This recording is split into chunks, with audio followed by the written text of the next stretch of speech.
عمر استنى يابا، بتفرج على حاجه. انا باكل سوشي وبعد كده نازل البسين. حياه البلوجر حلوه قوي يابا، انا نفسي اتشهر واعمل فلوس وحياتي تبقى حلوه برضه. بس قوم بس روح اكسر عربيه الباشا عشان نازل. راكب دلوقتي عربيتي وراح حفله مشاهير. لازم اتشهر واعيش الحياه دي. قط يا ابني، هات العلامه يا ابني بتاعت العربيه يا ابني. ازيكم عاملين ايه؟ انا اسمي عمر، هقدم لكم محتوى عربيات.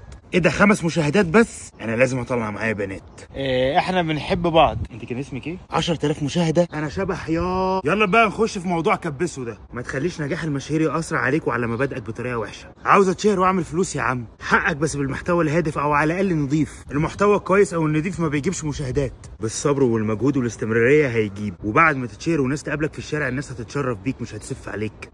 انت عارف اللي فيه على الاقل 40 مليون مصري بيتابعنا؟ تخيل بقى لو المشاهير كلهم قدموا حاجه مفيده فعلا، هتفرق مع اخلاق وفكر الناس دي كلها ازاي؟ طب ممكن تساعدني اتشاف واتشهر؟ هساعدك.